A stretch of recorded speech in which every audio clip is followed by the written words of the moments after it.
What's up, wrestling fans? My name is Aaron, and this is Wrestling by Waldridge.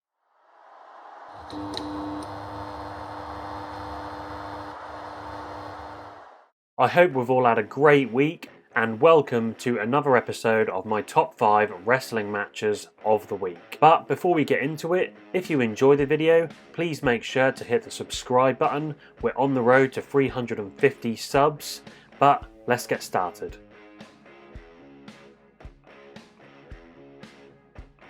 So first up, we head over to NXT, where we saw a match between Adam Cole, baby, versus Carmelo Hayes. The match told a great story of the young and hungry up-and-comer in Hayes, proving that he could hang with someone of Adam Cole's caliber, and it was set up beautifully before the match as Hayes recites John Cena's famous line of ruthless aggression, followed by a slap to Adam Cole. The story was accommodated nicely by the structure of the match. Cole worked to the heat and dominated the majority of the proceedings. His heel work was excellent, lots of taunting and arrogance, but there were some great comeback spots scattered throughout the match too, illustrating Hayes' heart and determination. Cole found it very hard to keep him down, and in a fast-paced finishing sequence, there were a couple of thrilling nearfalls from Hayes, but Cole was able to defeat his dogged opponent with a Panama Sunrise. It was great to see the Panama Sunrise finish the match, as it really should sometimes. Hayes impressed again here.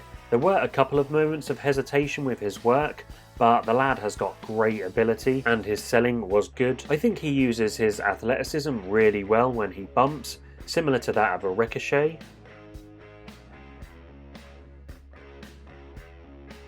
And next up, cool Kyle O'Reilly versus Kushida, who at this point might have been on these lists more than anyone else so far, in a non-title match from NXT. I thought Vic Joseph summed up this match perfectly, the ultimate human chess match. It was a very even affair which featured a whole host of counters and reversals, and I thought the striking really stood out in the sea of submission attempts, and not unlike other Kushida matches, we saw typically good psychology. As you might have guessed, Kushida attacked the left arm of Kyle O'Reilly to set up for the hoverboard lock, whilst Kyle O'Reilly attacked the left leg of Kushida to set up for the heel hook. However, neither man could successfully apply his signature submission move until the finish, as Kushida finally executed the hoverboard lock, but Kyle O'Reilly countered the hoverboard lock once again to roll up Kushida for the win. A cheap finish, but it did work well within the confines of the story. The match moved at a methodical pace, and besides the trapped arm suplex to the ring apron, there wasn't really too much to get excited about here, but if you're into your technical matchups, I definitely recommend this match.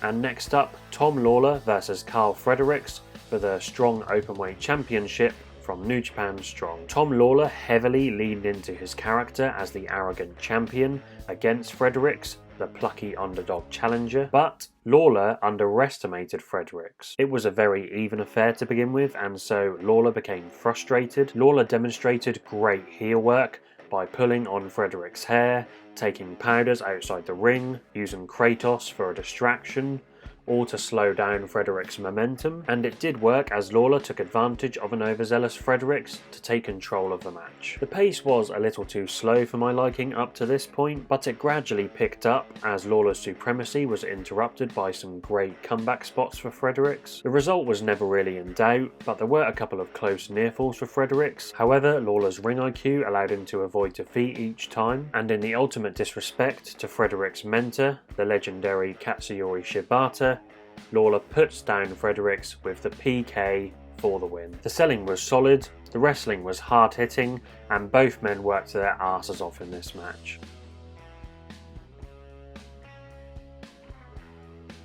And then we head to Monday Night Raw, where we saw a match between Drew McIntyre and Riddle in the Money in the Bank qualifier. The story of the match revolved around the injuries that Drew sustained from his Hell in a Cell match with Bobby Lashley the night before, and the psychology in this one, absolutely fantastic. Right from the word go, Drew used subtle facial expressions to acknowledge his injuries, and then once Riddle started connecting with strikes on those areas, Drew sold to perfection. It was smart of Riddle to primarily attack the back and torso of Drew McIntyre, which Drew sold after each move. Drew showed a lot of heart and always fought back with his impressive power, but could never quite capitalise on it because of all of the pain he was suffering. And credit to Riddle as well, who sold Drew's powerful offense exceptionally well too. Some could argue that Drew may have been overselling, but for me it just speaks a lot about the brutality of the Hell in a Cell match. There were a couple of timing issues here and there, but the wrestling was generally solid, and whilst we did get another roll-up finish, Riddle pinned Drew, it does keep Drew from looking weak, and it's a massive win for Riddle, so I thought it worked fine. All in all, a great television match which got given a great amount of time.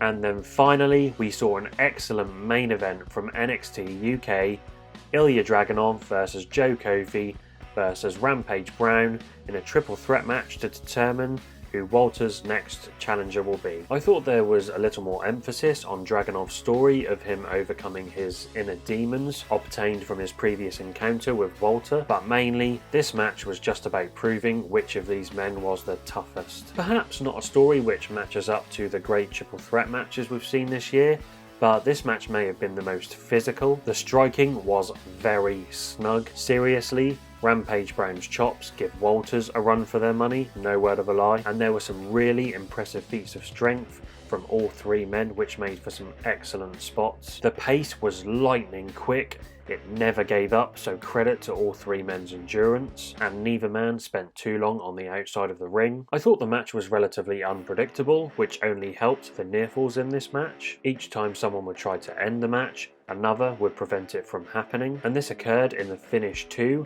as Rampage Brown hit Joe Coffey with the Dr. Bomb, but Ilya Dragunov ran in to break that up. He then avoids a second Dr. Bomb and then nails a diving Torpedo Moscow onto Rampage Brown for the massive victory. An excellent match, and I am really looking forward to Walter Dragunov 2. And that was my top 5 wrestling matches of the week. So as always guys, if you agree or disagree with my selections, let me know in the comment section down below.